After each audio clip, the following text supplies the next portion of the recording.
Hey there YouTube, MotoMaster X5 here. It is hot as fuck right now. It's like 90 something degrees, high humidity. It's pretty hot, kinda sucks. But on the flip side, because it's so hot, I actually drove the car today.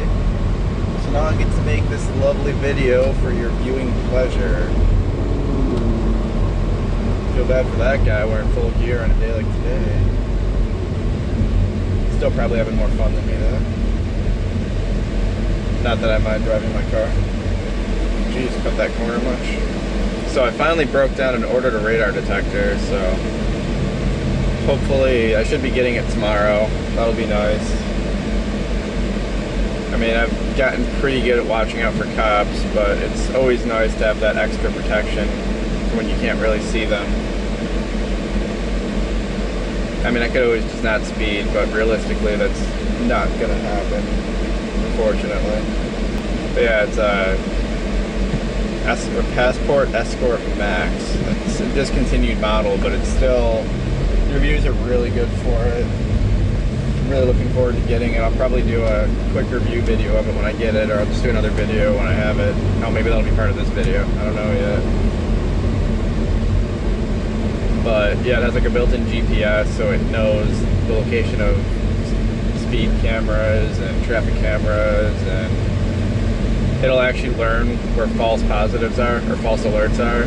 If you go by the same place and it alerts falsely, more than I think like 3 times, it'll keep that in memory as a false alert, so you won't keep getting false alerts. So it seems really good. It apparently is really good at filtering out the false alerts too, because you know a lot of modern cars have the blind spot monitors and the parking sensors and all that, and that tends to give you a lot of false alerts on the cheaper radar detectors, and this one's apparently really good at not doing that, so looking forward to that.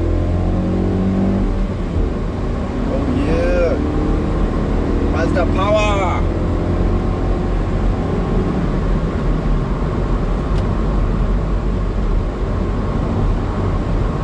Way to move over, Jack Wagon. Bitch!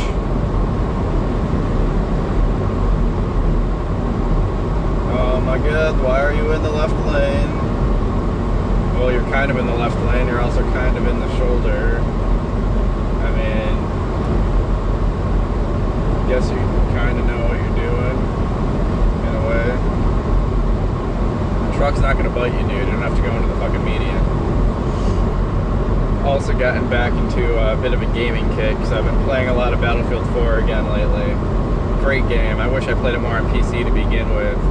I originally bought it on the Xbox One, and then I ended up getting it on the PC, and I never really played it much because, you know, I didn't really feel like redoing everything I already did and unlocking everything again.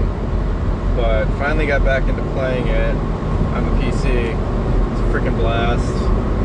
And then, of course, I started playing Pokemon on the 3DS again, playing Pokemon Alpha Sapphire.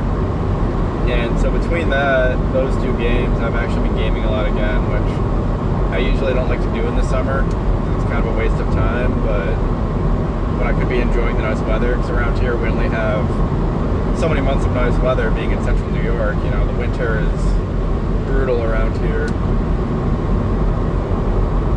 But at the same time, it's been so hot lately that it's not even really fun to go outside. It's like, I don't know, I think spring and fall are the 2 best seasons. Fall being my favorite. So you have all the nice colors everywhere. It's nice, reasonable temperatures, like between 50 and 70. Unlike summer where it's like 80, 90. It's just pretty ridiculous. Oh, and I'm pretty excited. I'm gonna actually lift again tonight. I've been lifting in a few days. It's being stupid last weekend. I won't go into the details, but basically I made some questionable decisions on my mountain bike. Not the motorcycle, but the mountain bike. And I was out riding late, and I kind of fell on my ass pretty badly. Fucked up the wheel on that. Fucking retard. And I hit my lower back pretty hard and pulled my neck and bruised my tricep, so apart like hell for a couple days to like even shift into 5th gear in my car.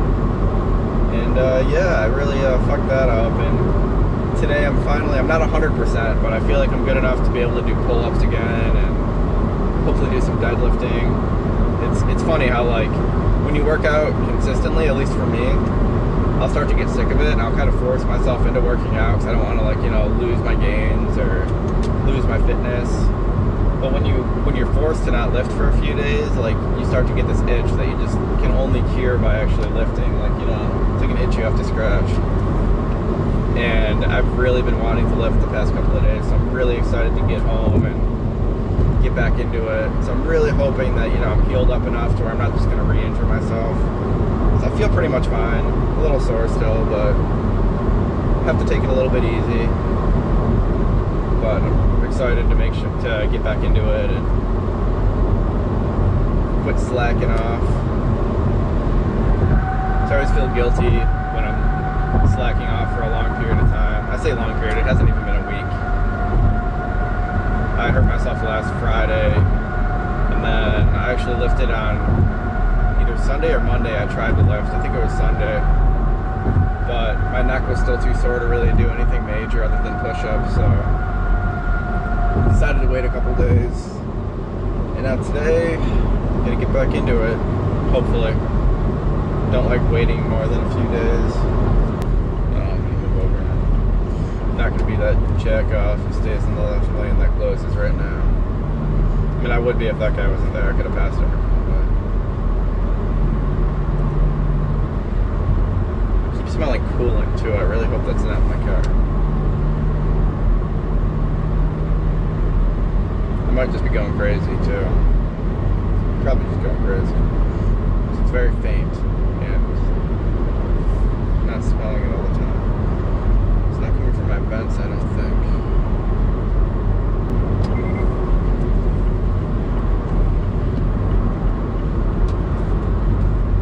Oh my god, you guys are going slow as fuck. Well, I guess everyone's been on vacation this week. It's weird, like this week, it's been a beautiful week, and normally when it's nice like this, traffic's even worse right at 5 when I leave work because, you know, everyone wants to get home and enjoy the nice weather. This week, it really has not been bad. I wonder if, you know, it's a common vacation week or something. Not that I'm complaining, because I hate dealing with heavy traffic. But, I don't know, it's just been weird not having to deal with traffic at 5. And actually, I left like 10 minutes late today, which is usually worse if I leave 10 minutes late. Usually just a clusterfuck. Oh my god, really?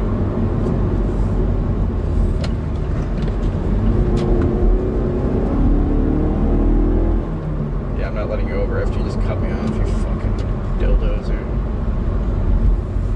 Oh, here comes the traffic. See, I need to be in that lane right there. But I'm gonna wait a little bit to get over there because fuck that shit. This is some shit. Fuck. I was gonna let you over, but you're going way too slow for me. But I'm gonna need to dart over there real fucking soon, or else I'm gonna miss this. Okay, that guy's turning. Shit.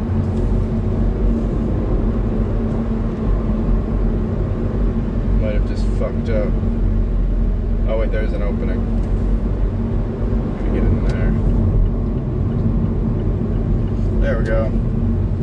Haha! Look at all that traffic I just bypassed. Nope. Bad light. Haha! I beat you.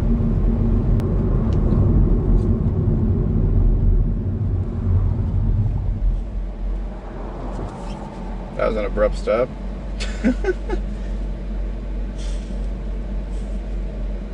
See, that car behind me went way over to the right.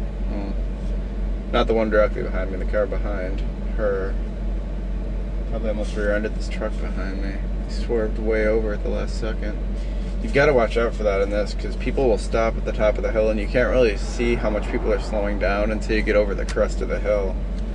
All of a sudden everyone's like locking up their brakes basically. And then I'm always trying to be careful about gauging my stop to look at the people behind me. Because I could have stopped a lot faster than that, but there was a truck behind me trying to stop too. And if I just slammed on my brakes, there's a good chance they would have hit me or gotten very close to hitting me. So I always kind of gauge how fast the people behind me are stopping too. Which, I mean, I guess I shouldn't worry about them too much because, you know, theoretically it's not my fault, but I don't want anyone to get into an accident out here if I can prevent it. You know, if I can prevent someone from hitting me from behind by just taking that little bit of extra caution and consideration, then I'll do it. Even if it wouldn't have technically been my fault. It's not about fault, you know.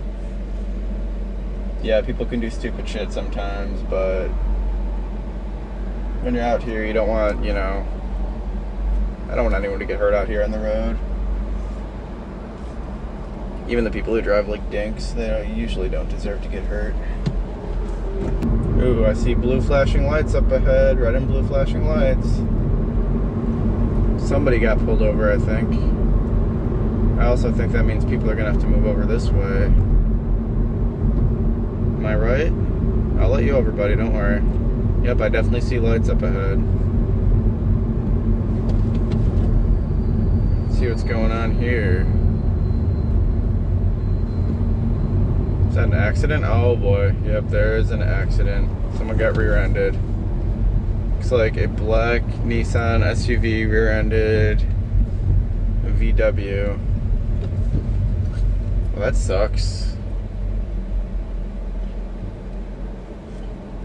You've got to watch out in this bumper-to-bumper traffic because people will get distracted for a second, and next thing you know, there's a car up your ass. Happened to me in this car like 2 months after I bought it.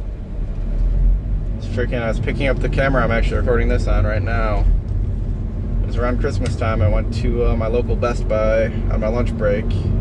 It's on a pretty busy road and stopped at a red light. It's not like I cut anyone off or anything. It was just like, you know, red light. And next thing I know, feel a nice shudder, get a nice, you know, hear a nice loud bang, and there's a fucking SUV up my ass. It's actually another Mazda, coincidentally. It's a CX-9. And didn't look like it damaged the car much, but, you know, I wanted to be safe, so I still brought it into the dealer. And thankfully I did, because the back bumper was like hardly damaged at all. Like, there's a slight crease, you could hardly see at all. But the metal underneath the bumper, the actual bumper itself, was all bent out of shape, so they had to replace that. Yeah, that sucked. Like, 2 months after I bought the car, got into an accident. That wasn't my fault at all. But yeah, that bumper-to-bumper traffic, gotta watch out, because people just do not pay attention. They'll be dicking around on their phone or something while they're driving. I mean, we're all guilty of doing it to some extent. I'm not gonna pretend like I don't get distracted and play with the radio or something, but you just gotta be careful out here. It's really, you have to think to yourself, like, if you're sending a text, is this really worth the risk of hurting somebody or hurting myself, or having to deal with like a ticket or the hassle of an accident or anything like that? Is saying hello or saying see you soon or what's for dinner really worth risking hurting yourself? I mean, that's kind of the way I look at it. Whenever I think about picking up my phone while I'm driving, I'm just like, nope, don't need to do this right now. I can wait a minute. It can wait till I get home. But anyway, YouTube, that's about it for today, mainly because I'm getting pretty close to my home. So have a good day. See you next time.